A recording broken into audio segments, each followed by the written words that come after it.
জানুয়ারির ১২ তারিখ আমরা চলে গিয়েছিলাম সেন্ট মার্টিনে। জায়গাটা কেমন ছিল, আমাদের ট্যুরটা কেমন ছিল, কতটা এনজয় করেছি, কি কি খেলাম, কেমন কেমন টেস্ট ছিল, সবকিছুই থাকছে এই ভিডিও। রিসোর্ট সম্পর্কে, খাবার সম্পর্কে, বিভিন্ন সুবিধা অসুবিধা সবকিছুই শেয়ার করার চেষ্টা করব এই ভিডিওতে। ১২ তারিখ ঠিক ভোর ৫টায় কক্সবাজার হোটেলের রুম থেকে বের হয়ে রিয়াছড়া ঘাটে এসে পৌঁছে সিরিয়াল মেইনটেইন করছি জাহাজে ওঠার জন্য।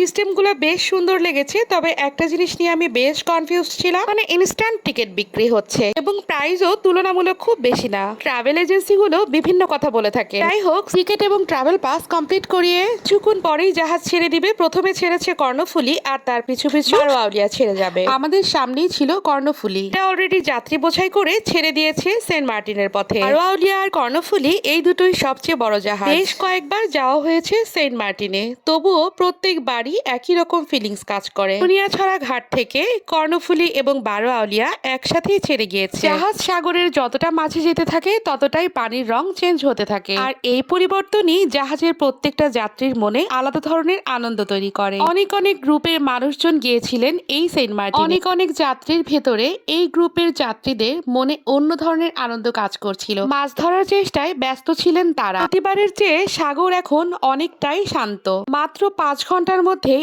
আমরা ননিয়াছড়া ঘাট থেকে সেন্ট মার্টিন আইসল্যান্ডে এসে পৌঁছে গিয়েছি। সকাল ৬:৩০টায় ছেড়ে আসা আউলিয়া এসে পৌঁছে গেল সকাল ১১:৩০টায়। আমরা সবাই অনেক আনন্দের সাথে এখন চেষ্টা করছি কখন আমরা এই দ্বীপে নামবো এবং যার যার রিসর্টে পৌঁছে কখন সমুদ্রে নামতে পারবো। ইতিমধ্যে আমরা আমাদের রিসর্টে সবকিছু রেখে আমরা সমুদ্রে নামার জন্য চলে এসেছি। প্রতিবারের মতোই একই রকম এক্সাইটমেন্ট নিয়েই সবাই সমুদ্রে নেমে পড়েছে। এই যেন প্রতিটা যাত্রীকে সমুদ্রের প্রতিটা ঢেউ যেন ওয়েলকাম করছে। গোসল শেষ করে দুপুরের খাবারের জন্য আমরা চলে এসেছি খাবার হোটেলে। এখানে রয়েছে বিভিন্ন ধরনের সামুদ্রিক মাছ, সেগুলোর মধ্যে আমরা ফ্লাইং ফিশ চয়েস করে নিলাম। দুপুরের খাবার এনজয় করে বিকালের দিকে আমরা আবারও একটু পানিতে নেমেছিলাম। আর প্রবাল দ্বীপের একটা বৈশিষ্ট্য হচ্ছে স্বচ্ছতা, আর দ্বীপের ঢেউ কিন্তু কক্সবাজারের মতো বড় ঢেউ আপনি কখনোই পাবেন না। খাবারের জন্য চলে গিয়েছিলাম সি ফুডের খোঁজে। লবস্টার থেকে শুরু করে বিভিন্ন ধরনের সামুদ্রিক মাছের পালা দেওয়া রয়েছে। এখানে মাছের ছিল চড়া রকমের দাম। তো এখানে আমাদের বাজারের মতো দামাদামি করার কোনো সিস্টেম নেই,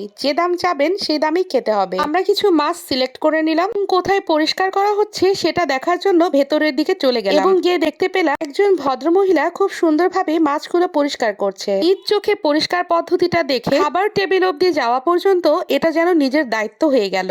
শেষ পর্যন্ত দাঁড়িয়ে আছি আর আপনাদের জন্য কিছু ভিডিও ক্লিপ নিয়ে নিলাম। আর তারপরে বারবিকিউ এর পালা, কিভাবে বারবিকিউ করছে সেটা একটু ভিডিও করে নিচ্ছি। বেশ সুন্দর একটা স্মেল বের হয়েছে। স্মেল নিতে নিতেই হয়ে গেল বারবিকিউ, তারপরে খাবার এনজয় করার পালা। খাবারের দিকটা যদি বলি, এই কোরাল মাছটা অনেক মজা ছিল, আর কাঁকড়ার বরাবর টেস্ট যেমন থাকে এভারেজ বলা যেতে পারে। টেস্টে সেরা ছিল এই গোল্ডেন রূপচাঁদা, 198 দেওয়া যেতে পারে। রাতের খাবার শেষ করে চলে গেলাম রিসর্টে। রিসর্টটা এত সুন্দর করে লাইটিং করা ছিল, বিভিন্ন গাছে কালারফুল লাইট একটা অ্যাস্থেটিক ভাইবস দিচ্ছিল। আমরা উঠেছিলাম এই রিসর্টে টপ ফ্লোরে। টপ ফ্লোর একটাই, আর বাকি যে রুমগুলো রয়েছে সেগুলো সবই নিচের দিকে। বলা হয় এই রিসর্টের সবচেয়ে আকর্ষণ টপ ফ্লোরের রুমটি। রুম পাওয়া যায় না এই কথা শুনেই আমরা 1 মাস আগে এই রুমটি বুক করেছিলাম। ভেতরের ডেকোরেশন গুলো বেশ সুন্দর ছিল। পশ্চিম বিচে রুমগুলোর সবসময় চাহিদা বেশি থাকে, আমাদেরটা ছিল পশ্চিম বিচ। সকাল 7টা, সমুদ্রের সাইডটা দেখার জন্য চলে এলাম বারান্দায়। শান্তি খুঁজে পেতে এই সব জায়গায় আসলে এতটাই ভালো লাগে, অন্তর যেন প্রফুল্ল হয়ে যায়। তো সকালে সমুদ্রের দিকে তাকিয়ে থাকলাম, মনটা এত বেশি ভালো লাগলো। ঢাকা শহরের যানজট, দূষণযুক্ত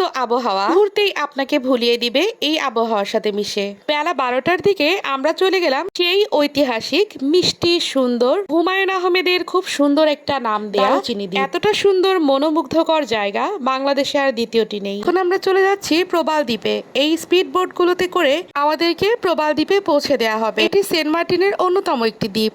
তবে পাথর আর পানির বিস্ময়কর সুন্দর এই জায়গাটি শুধুমাত্র সেন্ট মার্টিন আইসল্যান্ড। আল্লাহ পাক যে প্রকৃতির মাঝে কত কিছু সৃষ্টি করেছেন তা দেখে শেষ করা আমাদের মতো মানুষের পক্ষে একদমই সম্ভব নয়। সাগরের তলদেশে কত কিছু যে আছে সেটা শুধুমাত্র আল্লাহ পাকই জানেন। আমরা শুধু দু চোখ দিয়ে স্বচ্ছ পানির উপরে ভেসে থাকতে কিছু কিছু জিনিস দেখতে পাই, এতটা অসাধারণ যেন চোখ জুড়িয়ে যায়। স্পিড বোট আমাদের নিয়ে আবারও সেই দ্বীপে পৌঁছে গেল। এখন আমরা সরাসরি দুপুরের খাবার খেয়ে ঘোরার মাঝে খাবার শেষ করে সেন্ট মার্টিন জেটি ঘাটে আউলিয়া জাহাজটি আমাদের জন্য অপেক্ষা করছে। আরোয়ালিয়া জাহাজটি জেটিঘাট থেকে সরাসরি ছেড়ে দিয়েছিল বিকাল 3টা বাজে। পৌঁছতে সময় লেগেছিল রাত 9টা। সাগর আর সূর্যের এই সোনালী সময় গোধূলি লগ্ন বলা হয়। সেন্ট মার্টিনে যাওয়ার সময় সকলের যে আনন্দটা কাজ করে, ফেরার সময় ততটাই কষ্ট হয়। কেন যেন জায়গাটার সাথে অনেক বেশি মায়া জড়িয়ে আছে। এখানকার পরিবেশ, প্রকৃতি সবই যেন আমাদের চিরচেনা। মায়ায় ভরা এই সেন্ট মার্টিন ছেড়ে চলে যাচ্ছি আমরা নিজস্ব গন্তব্যস্থলে। আজকের এই বড় ভিডিওটি কেমন লেগেছে সবাই অবশ্যই কমেন্টে জানাবেন। সবাই অনেক অনেক ভালো থাকবেন। আল্লাহ হাফেজ, আসসালামু আলাইকুম।